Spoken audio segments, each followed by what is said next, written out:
Welcome back, and now for the news in detail. We begin with the aftermath of the Ukrainian airplane tragedy. In the Iranian capital Tehran, hundreds of protesters are demanding the resignation of Supreme Leader Ali Khamenei. Police fired tear gas to disperse the demonstrators gathered outside two universities who demanded action against those responsible. British Ambassador Rob McCare was briefly detained at the demonstration in what the UK called a violation of international law. Iran said McCare was detained for organizing and inciting protests in front of the Amir Kabir University. Meanwhile, US President Donald Trump has tweeted support for the protests. He warned Iran against killing peaceful protesters and shutting down the internet. Ukraine's President Volodymyr Zelensky said he had agreed with President Rouhani to begin joint work on decoding the black boxes from the downed aircraft. In a related development, Ukraine's President Volodymyr Zelensky has called for the accountability of those behind the crash of the Ukrainian passenger plane. This comes after Iran said its military had mistakenly shot down the Ukrainian plane, killing all 176 aboard. In a televised address, Zelensky said he agreed with the Iranian President Hassan Rouhani on a joint probe into the incident. In a press briefing, Canada's Prime Minister Justin Trudeau said Iran did the right thing by admitting that it shot down the jet. He also said Canada wants clear answers from Iran to determine whether the plane was shot down mistakenly. Qatari Emir Sheikh Tamim bin Hamad Al Thani has arrived in Iran amid heightened tensions in the Middle East. During his visit, Tamim will hold meetings with the Iranian senior leadership, including President Hassan Rouhani. State media said the talks will focus on bilateral relations and ways of enhancing them. It said the latest developments in the region and the international issues of mutual concern will also be discussed. Last week, Qatari Foreign Minister Sheikh Mohammed bin Abdurrahman Al Thani met his Iranian counterpart Jawad Zarif in Tehran. Pakistan's Foreign Minister Shah Mahmood Qureshi has arrived in Iran's city of Mashhad on the first leg of his diplomatic mission to ease tensions in the Middle East. Pakistan's Foreign Office said Qureshi will meet Iranian counterpart Jawad Zarif to discuss the situation after the killing of Major General Qasim Soleimani. He will visit Riyadh on January the 13th to hold talks with Saudi Foreign Minister Prince Faisal bin Farhan Al Saud. During the meetings, Qureshi will stress the need for finding peaceful and diplomatic solutions to the conflicts. Moreover, Japan's Prime Minister Shinzo Abe has arrived in Saudi Arabia as part of a 5-day trip to the Middle East to help ease regional tensions. Abe's delegation was received by senior officials, including Economy Minister Mohammad Al-Tujairi and Riyadh Governor Prince Faisal bin Bandar bin Abdulaziz. Abe will make a trip to the historical site of Al-Ula, where he will have a meeting with Crown Prince Mohammed bin Salman. He will travel to the UAE on Monday for a meeting with Crown Prince Sheikh Mohammed bin Zayed Al Nahyan. The Japanese Prime Minister will also visit Oman, where a new ruler was sworn in yesterday. During the trip, Abe will brief leaders of the three countries on the deployment of Japanese self-defense forces to the Middle East.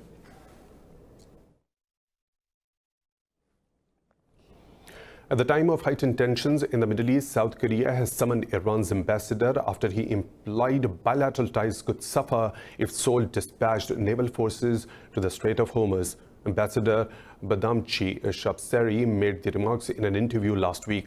The Iranian envoy denied directly mentioning the possible severing of diplomatic ties. South Korea's foreign ministry lodged a protest over his remarks. The US has been pressuring South Korea to join its maritime security campaign in waters off Iran. Iraqi Prime Minister Adil Abdul Mahdi has told the Kurdish leaders that he does not seek a hostile relationship with the US. The caretaker Prime Minister held a meeting with the Kurd leaders in Erbil in his first visit to the autonomous region since coming to power in 2018. Mahdi met Iraqi Kurdistan Prime Minister Masroor Barzani, President Nechirvan Barzani, and influential power broker Masoud Barzani. Earlier, Washington rejected Iraq's request to work on American troops withdrawal amid heightened US-Iranian tensions. In Libya, both of the warring factions have accused each other of violating a ceasefire as fighting continued around the capital Tripoli. Earlier, both the Libya National Army and the internationally recognized Government of National Accord said they conditionally agreed to the truce. The GNA said it recorded gunfire in the Salahuddin and Wadi Rabia areas minutes after the ceasefire was meant to start on Sunday. Whereas rival LNA commander Al-Mabrouk Al-Ghazawi said the UN-backed government violated the truce on more than one battlefront. But Turkey said it had observed that all sides were trying to abide by the ceasefire and that the situation was calm except for one or two separate incidents. On Wednesday, Ankara and Moscow asked Libya's warring parties to declare a ceasefire in conflict, drawing increasing foreign involvement. Now adding the story of Indian-occupied Kashmir, where Indian troops have murdered 2 more Kashmiri youths in Pulwama district. The occupying forces have murdered 6 Kashmiris in the running month so far. The civilians were murdered during a cordon and search operation in the Tural area of the district. The report said the operation started earlier this morning. The occupied valley is reeling under New Delhi's curfew and the communications blackout for the past 161 days. In a related development, the Muslim televangelist Dr. Zakir Naik says New Delhi offered him safe return in exchange for the support over occupied Kashmir issue. Naik is currently living in self-exile in Malaysia since 2016, facing charges of hate speech and inciting terrorism. In a video message, Naik said an Indian government representative met him in Malaysia under direct orders of Prime Minister Narendra Modi.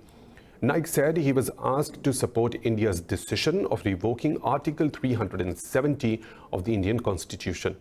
The televangelist said he refused the offer as the step is unconstitutional and takes away the rights of the Kashmiris. He said the representative said New Delhi wants to use his connections to improve relations with Muslim countries.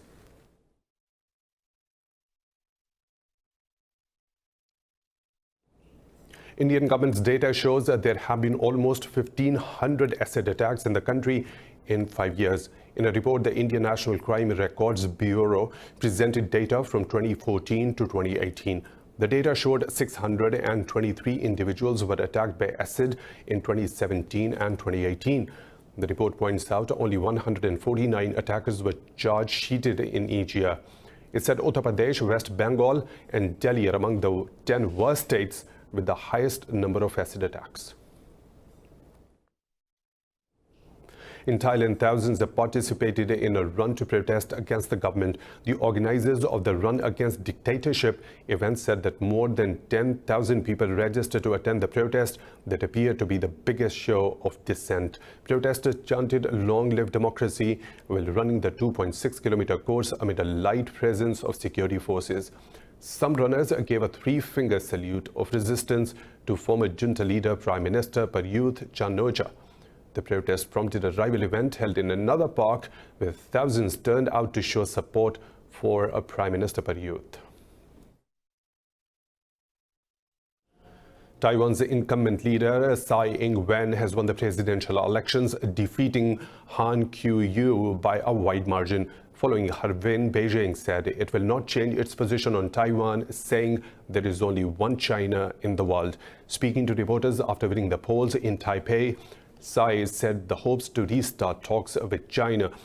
Earlier results from the Central Election Commission showed Tsai secured over 57% of the votes, a record 8.2 million.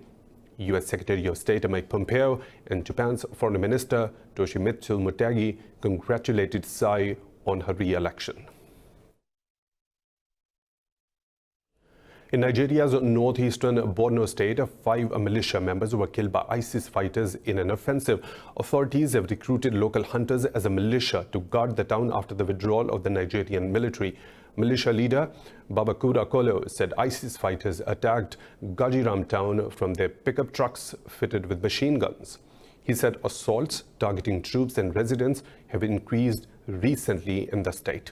The decade-long conflict in the northeast Nigeria has killed 36,000 people and displaced around 2 million.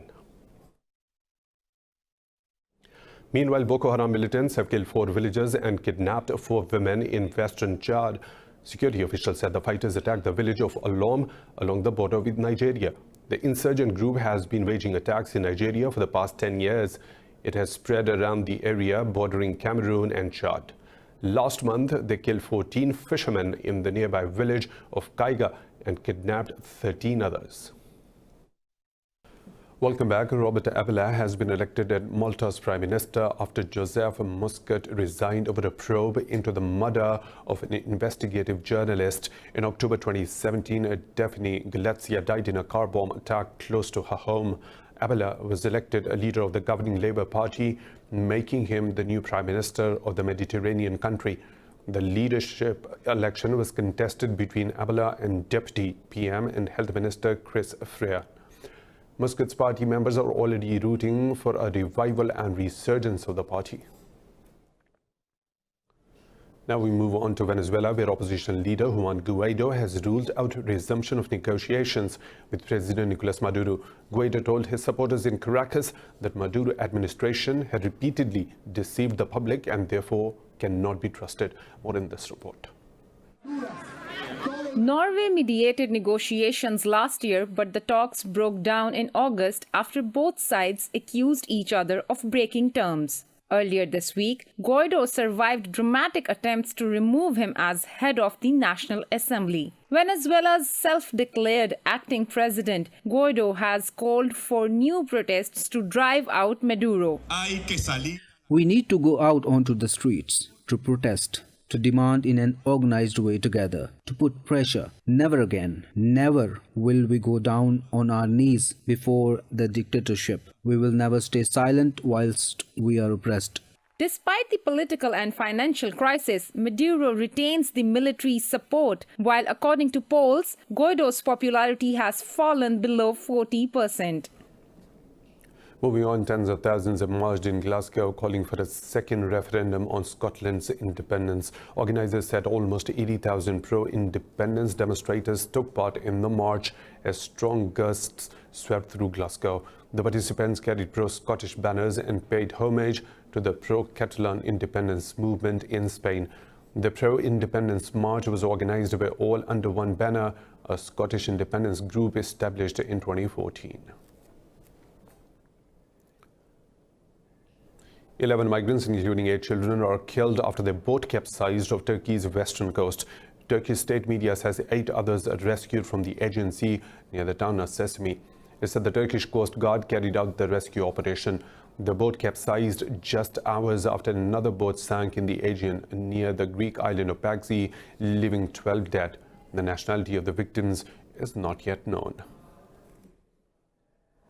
Australia's Prime Minister Scott Morrison has expressed regret over his handling of the bushfire crisis. In an interview, he said he will propose a judiciary inquiry into the response to the disaster.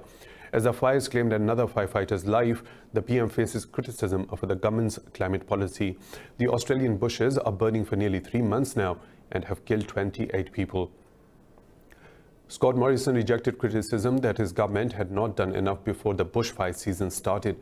He also pledged $76 million as extra fund to help affected communities cope with foreseeable mental health issues. Morrison said a royal commission will be appointed after consultations with the states. I think there's obviously a need for a national review of the response. And let's not forget, they're not finished yet. I think that is what would be necessary, and I'll be taking a proposal through Cabinet to that end. But it must be done. But it must be done in consultation with the states and territories.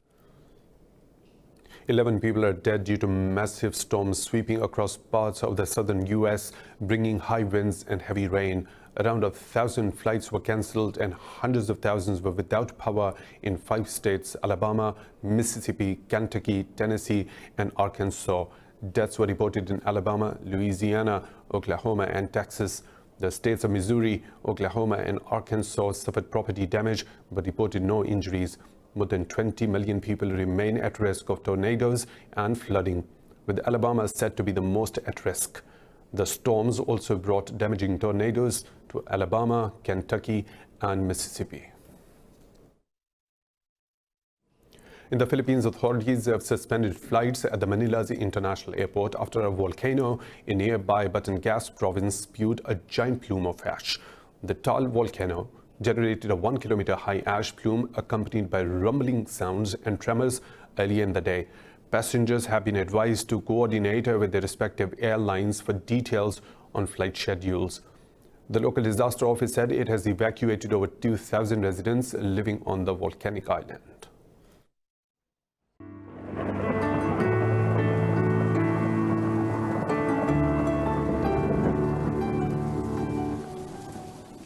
Another weather situation from around the globe.